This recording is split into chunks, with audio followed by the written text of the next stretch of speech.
ఇప్పటివరకు మన Indian listed హాస్పిటల్స్లోని హయ్యర్ బెడ్ కెపాసిటీ ఉన్న హాస్పిటల్ నెట్వర్క్ అపోలో హాస్పిటల్. వీళ్ళ దగ్గర 10,970 ఆపరేటింగ్ బెడ్ కెపాసిటీ ఉన్నది. నువ్వు ఇప్పుడు మణిపాల్ హాస్పిటల్ ఐపీఓ ఏదైతే మన ముందుకు వస్తుందో అపోలో కన్నా హయ్యర్ బెడ్ కెపాసిటీ వీళ్ళ దగ్గర ఉన్నది. వీళ్ళ దగ్గర 13,000 బెడ్ కెపాసిటీ ఉన్నది. నువ్వు బెడ్ కెపాసిటీ హైయర్ సైడ్ లో ఉండడం మాత్రమే కాదు, one of the critical parameter మన హాస్పిటల్స్ అనలైజ్ చేసేటప్పుడు చూసే పారామీటర్ ఆర్పాబ్. అపోలో ఒక ARPOB average revenue per operating bed number 58,685 అయితే Manipal హాస్పిటల్ది 68,000.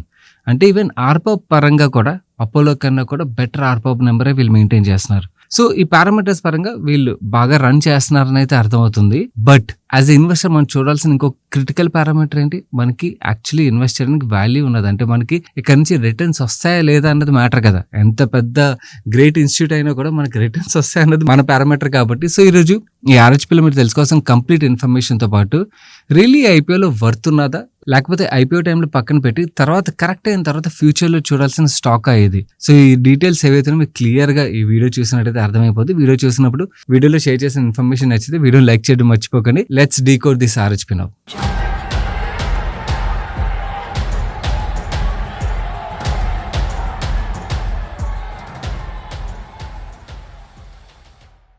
Money Purse, your trusted investment partner. ముందుగా మనం మణిపాల్ హాస్పిటల్ గురించి తెలుసుకున్నట్టయితే ఇయర్ 1991లోని ఈ హాస్పిటల్ చైన్ ఒక బిజినెస్ అయితే స్టార్ట్ అయింది. Multi speciality hospital. మిగిలిన మల్టీ స్పెషాలిటీ హాస్పిటల్ ఆఫర్ చేసే సర్వీసెస్ ఏవైతున్నాయి వీళ్ళు అవే సర్వీసెస్ ఆఫర్ చేస్తారు. ఆపరేటింగ్ బెడ్ కెపాసిటీ పరంగా ఆర్పాబ్ పరంగా వీళ్ళు నెంబర్ 1 అయినా కూడా మనకి నెంబర్ ఆఫ్ హాస్పిటల్ చైన్స్ ఏవైతున్నాయో దాని పరంగా రెవెన్యూ పరంగా చూసినట్టయితే వీళ్ళు సెకండ్ పొజిషన్ లో వస్తారు. ఈ మణిపాల్ హాస్పిటల్స్ యొక్క నెట్వర్క్ 14 స్టేట్స్ లో వీళ్ళకి ప్రెజెన్స్ ఉన్నా కూడా మనకి మేజర్ గా కర్ణాటక, మహారాష్ట్ర, వెస్ట్ బెంగాల్లోని వీళ్ళ ప్రెజెన్స్ ఎక్కువగా కనిపిస్తుంది. కరెంట్లీ వీళ్ళు 14 స్టేట్స్ లోని 49 హాస్పిటల్స్. వీళ్ళ ఓవరాల్ హాస్పిటల్ బెడ్ కెపాసిటీ చూసినట్టయితే 13,037 బెడ్ కెపాసిటీ ఉన్నట్టుగా చెప్తున్నారు. సో బెడ్ కెపాసిటీ పరంగా నెంబర్ 1 హాస్పిటల్ ఇది. అండ్ ఈ మణిపాల్ హాస్పిటల్ యొక్క స్పెషాలిటీ ఏంటంటే వీళ్ళ ఓన్ హాస్పిటల్స్ వీళ్ళు రన్ చేయడం మాత్రమే కాకుండా వేరే హాస్పిటల్స్ యొక్క ఆపరేషన్ అండ్ మెయింటెనెన్స్ సర్వీసెస్ కూడా వీళ్ళు టేకప్ చేస్తారన్నమాట. వీళ్ళ ఓన్ హాస్పిటల్స్ పరంగా మాట్లాడుకోవాలంటే కరెంట్లీ వీళ్ళ దగ్గర 9,252 బెడ్ కెపాసిటీ ఉన్నది. అండ్ వీళ్ళు ఆపరేషన్ మెయింటెనెన్స్ లో ఉన్న హాస్పిటల్స్ యొక్క బెడ్ కెపాసిటీ చూసినట్టయితే 3,785 బెడ్స్ యొక్క ఆపరేషన్ అండ్ మెయింటెనెన్స్ సర్వీసెస్ అయితే వీళ్ళు ప్రొవైడ్ చేస్తున్నారు. అండ్ కమింగ్ టు వీళ్ళ metro and non metro presence విషయంకి వచ్చేసరికి వీళ్ళకి మెట్రోలోనే 29 హాస్పిటల్స్ ఉన్నట్టయితే నాన్ మెట్రో లొకేషన్స్ 20 హాస్పిటల్స్ అయితే వీళ్ళు రన్ చేస్తున్నారు. మెట్రోలోని ఏదైతే వీళ్ళ ఆపరేటింగ్ బెడ్స్ కెపాసిటీ ఉన్నదో కంప్లీట్లీ వీళ్ళ ఓన్ కెపాసిటీ.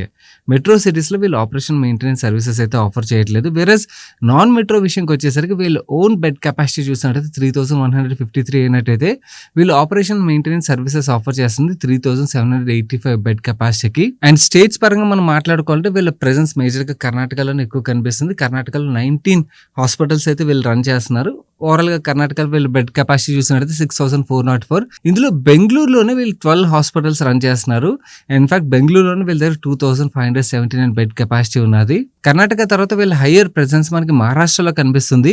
మహారాష్ట్రలోనే వీళ్ళు 10 హాస్పిటల్స్ అయితే రన్ చేస్తున్నారు. అండ్ ఇక్కడ 2,188 ఆపరేటింగ్ బెడ్ కెపాసిటీ అయితే వీళ్ళ దగ్గర ఉన్నది. అండ్ మహారాష్ట్రలో 13 హాస్పిటల్స్ లో 9 హాస్పిటల్స్ పూణేలో ఉన్నాయి. అండ్ పూణేలోనే వీళ్ళ bed capacity 1,513. And when it comes to west Bengal వీళ్ళ థర్డ్ హైయెస్ట్ ప్రెజెన్స్ అక్కడ ఉన్నదన్నమాట. 10 హాస్పిటల్స్ అయితే అక్కడ రన్ చేస్తున్నారు. ఇక్కడ 2,887 ఆపరేటింగ్ బెడ్స్ అయితే వీళ్ళు రన్ చేస్తున్నారు. ఇందులోని 5 హాస్పిటల్స్ కోల్కతాలో ఉన్నాయి. కోల్కతాలో వీళ్ళ బెడ్ కెపాసిటీ 1,513 అయితే మెన్షన్ చేశారు. అండ్ వీళ్ళు టోటల్ హాస్పిటల్ నెట్వర్క్ మొత్తం కలిపి ఫైనాన్షియల్ 26 లోని 7.63 మిలియన్ పేషెంట్స్ వీళ్ళు ట్రీట్ చేసినట్టుగా చెప్తున్నారు. ఇందులో ఇన్ పేషెంట్ వాల్యూమ్ చూసినట్టయితే యాక్చువల్లీ ఫైనాన్షియల్ 24లోనే వీళ్ళు ఇన్ పేషెంట్ వాల్యూమ్ 0.33 మిలియన్ అయితే ఆ 0.53 మిలియన్కి ఇంక్రీజ్ అయినట్టుగా చెప్తున్నారు.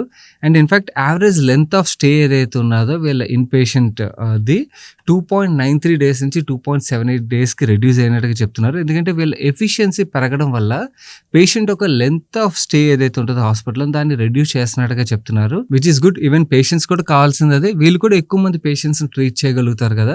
నార్మల్లీ కొన్ని హాస్పిటల్స్ ఏంటంటే అసలు పేషెంట్స్ ఒక ఆక్యుపెన్సీ రావట్లేదు అనుకోండి, అక్కడ వాళ్ళు లెంత్ ఆఫ్ స్టే మీద ఫోకస్ చేస్తుంటారు. వీళ్ళకి పేషెంట్స్ వస్తున్నప్పుడు ఏమవుతుంది, యాక్చువల్లీ పేషెంట్స్ త్వరగా డిశ్చార్జ్ చేసినట్టయితే ట్రీట్ చేసి అక్కడ బిల్ చేసేయచ్చు. అండ్ ఇంకొక కొత్త పేషెంట్ వచ్చినట్టయితే అగైన్ అక్కడ నుంచి మళ్ళీ బిల్లింగ్ స్టార్ట్ అవుతుంది. కాబట్టి డెఫినెట్లీ ఈవెన్ హాస్పిటల్ పరంగా కూడా అది మంచిది. ఈవెన్ రెప్యుటేషన్ పరంగా పరంగా కూడా మంచిదే అది. అండ్ ఈవెన్ టెక్నాలజీ పరంగా కూడా వీళ్ళు one of the best in class technology వీళ్ళు హాస్పిటల్స్ యూజ్ చేస్తున్నట్టుగా చెప్తున్నారు. వీళ్ళ దగ్గర ఎన్ని రోబోటిక్ టిష్యూస్ అండ్ ఎన్ని లీనియర్ యాక్సిలరేటర్స్ ఉన్నాయనేది క్లియర్ గా మెన్షన్ చేశారు. అదంతా స్క్రీన్ మీద మీకు చూపిస్తాను. అండ్ వీళ్ళు హాస్పిటల్స్ లోకి వచ్చిన పేషెంట్స్ ని ట్రీట్ చేయడం మాత్రమే కాకుండా వీళ్ళు టెలిహెల్త్ సర్వీసెస్ కూడా ప్రొవైడ్ చేస్తారు. FY26 లో టెలిహెల్త్ సర్వీసెస్ ద్వారానే వీళ్ళు 36,282 పేషెంట్స్ ని ట్రీట్ చేసినట్టుగా చెప్తున్నారు. అండ్ వీళ్ళు 23 హాస్పిటల్స్ లోని ఈ ఫార్మసీ సర్వీసెస్ కూడా ఆఫర్ చేస్తామని చెప్తున్నారు.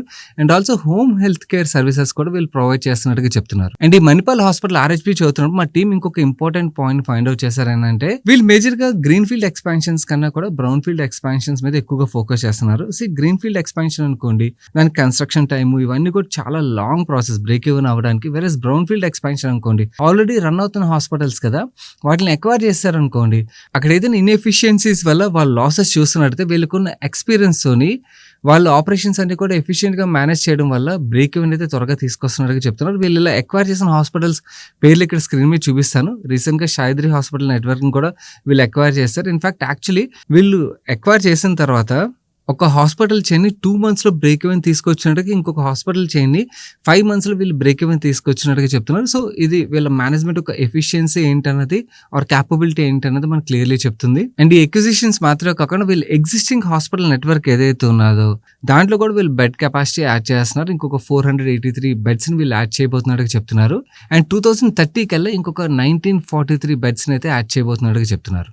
అండ్ సెగ్మెంట్స్ పరంగా మాట్లాడుకోవాలంటే కరెంట్లీ వీళ్ళకి కార్డియోవాస్కులర్ సెగ్మెంట్ ఏదైతే ఉన్నదో ఇక్కడ నుంచి వీళ్ళకి 16.76% రెవెన్యూస్ వస్తున్నాయి. నెక్స్ట్ హైయెస్ట్ ఆర్థోపెడిక్ సెగ్మెంట్ నుంచి వీళ్ళకి 12.64% రెవెన్యూస్ వస్తున్నాయి. అండ్ ఆంకాలజీ నుంచి 11.37% రెవెన్యూ అయితే వస్తుంది. మిగిలిన ఈ సెగ్మెంట్ వైజ్ వీళ్ళకి ఎంతెంత రెవెన్యూ కంట్రిబ్యూషన్ వస్తుంది అన్నది మీరు ఇక్కడ స్క్రీన్ మీద చూడొచ్చు. అండ్ వీళ్ళు RHP ఫైల్ చేసే టైంకి వీళ్ళ దగ్గర 11,064 డాక్టర్స్ వీళ్ళతో అసోసియేట్ అయినట్టుగా చెప్తున్నారు. అండ్ వీళ్ళ దగ్గర 24,240 ఎంప్లాయీ బేస్ ఉన్నట్టుగా చెప్తున్నారు. అండ్ వీళ్ళు RHP లో మెన్షన్ చేసిన ఇంకొక ఇంపార్టెంట్ థింగ్ ఏంటంటే ఈ మణిపాల్ హాస్పిటల్ నెట్వర్క్ ఏదైతే ఉన్నదో వీళ్ళు టెక్ కూడా బాగానే యూజ్ చేస్తున్నట్టుగా చెప్తున్నారు. వీళ్ళ వెబ్సైట్స్ ద్వారా అపాయింట్మెంట్ ఫిక్స్ చేసుకున్న పేషెంట్స్ యొక్క పర్సెంటేజ్ కూడా బాగానే కనిపిస్తుంది. అండ్ మేనేజ్మెంట్ పరంగా మాట్లాడుకోవాలంటే Mr Sudarshan Ballal currently chairman position hold చేస్తున్నారు. And MD and CEO position Mr Dilip Jose handle చేస్తున్నారు. And current shareholding pattern మీరు ఇక్కడ స్క్రీన్ మీద చూడొచ్చు. ప్రమోటర్స్ మాత్రమే కాకుండా ఆల్రెడీ ప్రైవేట్ ఈక్విటీ ఫర్మ్స్ కూడా ఈ కంపెనీలో ఇన్వెస్ట్ చేస్తే ఎవరెవరు ఇన్వెస్ట్ చేశారన్నది మీరు ఇక్కడ స్క్రీన్ మీద చూడొచ్చు. అండ్ ఈ IPO డీటెయిల్స్ చూసినట్టయితే ఇష్యూ సైజ్ 9,275 crores. ఇందులో fresh issue 8,000 crores and 1,275 crores OFS కూడా ఉన్నది.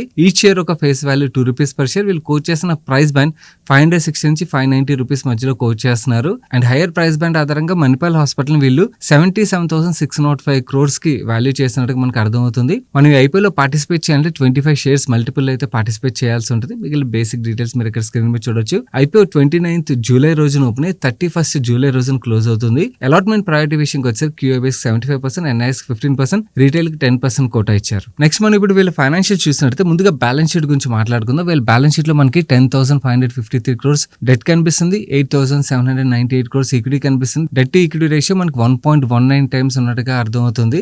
యాక్చువల్ వీళ్ళు IPO లో రైజ్ చేసిన డబ్బులు మెజారిటీ ఆఫ్ ద డబ్బులు వీళ్ళు డెట్ క్లియర్ చేయడానికి యూజ్ చేస్తున్నారు. In fact actually post IPO net debt free కంపెనీగా అయితే మణిపాల్ హాస్పిటల్ మూవ్ అవుతుంది అని చెప్పి మేనేజ్మెంట్ అయితే చెప్తున్నారు. అండ్ P&L నెంబర్స్ విషయంకి వచ్చేసరికి లాస్ట్ 3 years లో వీళ్ళ రెవెన్యూస్ లోని 29% CAGR లో గ్రోత్ డెలివర్ చేశారు. ఆపరేటింగ్ ఎబిటాలో 24% CAGR లో గ్రోత్ డెలివర్ చేశారు. And 25% operating EBITDA margin maintain చేస్తున్నారు. అండ్ PAT లో 31% గ్రోత్ డెలివర్ చేశారు. అండ్ PAT మార్జిన్ 2025 లోనే ఎక్సెప్షనల్ నెంబర్ మనకు కనిపిస్తుంది. బట్ నార్మల్గా అయితే వీళ్ళది 8 to 9% రేంజ్ లో PAT మార్జిన్ మెయింటైన్ చేస్తారని అయితే మనకు అర్థమవుతుంది. And company positive cash flow from operations generate చేస్తుంది. అండ్ పియర్ కంపారిజన్ విషయంకి వచ్చేసరికి ముందుగా మనం గ్రోత్ పరంగా మాట్లాడుకోవాలంటే యథార్థ హాస్పిటల్ తర్వాత మనకి ఏవైతే లిస్టెడ్ హాస్పిటల్స్ ఉన్నాయో వాళ్ళందరికన్నా కూడా బెటర్ గ్రోత్ నెంబర్ ని మణిపాల్ హాస్పిటల్ డెలివర్ చేసినట్టు మనకు అర్థమవుతుంది. 29.41% CAGR గ్రోత్ అయితే వీళ్ళు రెవెన్యూస్ లోని లాస్ట్ 3 years లో అయితే డెలివర్ చేశారు. అండ్ ఈవెన్ మార్జిన్స్ పరంగా కూడా వీళ్ళు హెల్దీ మార్జిన్స్ మెయింటైన్ చేస్తున్నారు. రిటర్న్ రేషియోస్ విషయంకి వచ్చేసరికి Manipal hospital 14.88% ROE and 21.88% ROC generate చేసినట్టు మిగిలిన పియర్స్ మనం కంపేర్ చేసాం అనుకోండి at par or better return ratios deliver చేస్తున్నట్టుగా మనకు అర్థమవుతుంది. అండ్ కమింగ్ టు మన డెసిషన్ మేకింగ్ పారామీటర్ వాల్యుయేషన్స్ పరంగా చూసినట్టయితే మణిపాల్ హాస్పిటల్ వీళ్ళు 33.64 times EV EBITDA మల్టిపుల్ అయితే వాల్యూ చేస్తున్నట్టుగా మనకు అర్థమవుతుంది. మిగిలిన లార్జ్ పియర్స్ అందరూ కూడా ఎట్ పార్ వాల్యుయేషన్ ఆర్ ఎంతకైనా ఎక్స్పెన్సివ్ వాల్యుయేషన్ లో ట్రేడ్ అవుతున్నారు. వేరేస్ మనం చిన్న హాస్పిటల్స్ కి వచ్చామనుకోండి యథార్థ హాస్పిటల్ ఏదైతే ఉందో సైజ్ పరంగా వీళ్ళతో కంపేర్ చేస్తే చాలా చిన్న హాస్పిటల్ అది. యథార్థ హాస్పిటల్ ఒక గ్రోత్ రేట్స్ బాగా కనిపిస్తున్నాయి. ఈవెన్ వాల్యుయేషన్ పరంగా కూడా యాక్చువల్లీ బెటర్ వాల్యుయేషన్ ట్రేడ్ అవుతున్నట్టుగా మనకు అర్థమవుతుంది. అండ్ యాక్చువల్లీ అన్నిటికన్నా చీపెస్ట్ వాల్యుయేషన్ మనకు కనిపించేది ఇంద్రప్రస్థ హాస్పిటల్. కాకపోతే దాని రిలేటెడ్ గా ఢిల్లీ గవర్నమెంట్ ఎక్స్పాన్షన్ రిలేటెడ్ గా అప్రూవల్ ఏదైతే ఉందో అదొక్కటి ఓవర్ హ్యాంగ్ ఉన్నది. దాని రిలేటెడ్ క్లారిటీ వచ్చింది అనుకోండి డెఫినెట్లీ ఈ వాల్యుయేషన్ లో ట్రేడ్ అయ్యే స్టాక్ అయితే కాదు ఇది. ఎందుకంటే 10 times ఈవీ ఎబిటా మల్టిపుల్ లో మనకి వేరే ఏ హాస్పిటల్స్ కూడా అంటే అపోలో లాంటి బ్రాండ్ ఉండి ఏ హాస్పిటల్ కూడా ఆ వాల్యుయేషన్ లో ట్రేడ్ అవుతున్నట్టుగా మనకైతే కనిపించదు. And coming to Manipal hospital related నాకు పర్సనల్ ఏమనిపిస్తుంది అంటే సేమ్ ఇన్స్టిట్యూషనల్ డిమాండ్ అయితే బాగా కనిపిస్తుంది. ఎందుకంటే మంచి హాస్పిటల్ చైన్, గ్రోత్ పరంగా బాగున్నది, వాల్యుయేషన్స్ పరంగా అంత ఆర్బిట్రేజ్ లేదు. బట్ ఆర్బిట్రేజ్ లేకపోయినా కూడా బికాస్ హాస్పిటల్ చైన్ ఒక నెట్వర్క్ ఏదైతే ఉన్నదో వీళ్ళ strong network, strong brand and large అయిపోవడం వల్ల ఇన్స్టిట్యూషనల్ ఫోకస్ అయితే డెఫినెట్లీ ఉంటుంది. ఇన్ఫాక్ట్ మేనేజ్మెంట్ కూడా అదే ఫోకస్ చేస్తున్నట్టు మనకు అర్థమవుతుంది. ఎందుకంటే అలాట్మెంట్ ప్రయారిటీ చూసారనుకోండి, వీళ్ళు పాజిటివ్ ప్యాచ్ జనరేట్ చేస్తున్నా కూడా మీకు అలాట్మెంట్ ప్రయారిటీ మెజారిటీ పోర్షన్ క్యూఏబేస్కే ఇచ్చారు. సో వీళ్ళు కూడా ఇన్స్టిట్యూషన్ మనీ మీద ఫోకస్ చేస్తున్నారు. ఈవెన్ ఇన్స్టిట్యూషన్ డిమాండ్ కూడా మనకి బాగానే కనిపిస్తుంది. సో దానివల్ల ఐపీఓ రిలేటెడ్ గా కొంచెం బజ్ కూడా బాగానే కనిపిస్తుంది. But as a retail share holder మనకి వాల్యుయేషన్స్ పరంగా చాలా ఎక్కువ ఆర్బిట్రేజ్ ఉన్నదా అంటే ఐపీఓలో మనం 50%, 100% రిటర్న్స్ ఎక్స్పెక్ట్ చేయొచ్చు అంటే లిస్టింగ్ డేలోనే అలా ఎక్స్పెక్ట్ చేయడం కరెక్ట్ కాదు. ఎందుకంటే అంత వాల్యుయేషన్ గ్యాప్ అయితే కనిపించట్లేదు. బట్ ఇక్కడ నుంచి లాంగ్ టర్మ్ పరంగా మంచి కంపెనీ అంటే అన్ని పారామీటర్స్ ఆధారంగా అయితే మాత్రం మనకి మంచి హాస్పిటల్ చైన్ కింద కనిపిస్తుంది. మేబీ అంటే మనకి లిస్ట్ అయిన తర్వాత ఏదైనా రీజన్స్ తోని స్టాక్ కరెక్ట్ అయింది అనుకోండి డెఫినెట్లీ వాచ్ లిస్ట్ లో పెట్టుకుని ఎప్పటికప్పుడు స్టడీ చేయాల్సిన హాస్పిటల్ చైన్ అయితే ఇది. ఎందుకంటే ఇండియాలో ప్రెసెంట్ చూసినట్టయితే లార్జెస్ట్ హాస్పిటల్ చైన్ ఇది. అండ్ ఇంకొక అడ్వాంటేజ్ నాకు కనిపిస్తుంది ఏంటంటే బెడ్ కెపాసిటీ పరంగా వీళ్ళ దగ్గర హైయర్ కెపాసిటీ ఉన్నా కూడా ఆపరేటింగ్ బెడ్స్ యొక్క కౌంట్ మనకి తక్కువగా కనిపిస్తుంది. మిగిలిన బెడ్స్ కూడా ఆపరేషన్ స్టేజ్ కి వచ్చేసాయి అనుకోండి ఆటోమేటిక్ గా వీళ్ళు టాప్ లైన్ మీద మనకి ప్రాఫిటబిలిటీ మీద ఆ పాజిటివ్ అప్టిక్ అయితే కనిపించే ఆస్కారం అయితే ఉన్నది. ఇది మణిపాల్ హాస్పిటల్ రిలేటెడ్ గా guys. Video me friends and ఫ్యామిలీకి హెల్ప్ఫుల్ అవుతుంది అంటే వాళ్ళకి షేర్ చేయడం మర్చిపోకండి. వీడియోని లైక్ చేయనట్లయితే వీడియోని లైక్ చేసి ఛానల్కి అయితే ఫస్ట్ టైం వచ్చినట్లయితే మన మనీ పర్స్ ఛానల్ సబ్స్క్రైబ్ చేసి పక్కన బెల్ ఐకాన్లో ఆల్ నోటిఫికేషన్స్ యాక్టివేట్ చేసుకోండి. నేను సాయి కృష్ణ పత్రి మరొక మంచి వీడియోతో మీ ముందుకు వస్తాను. Till then bye bye, take care.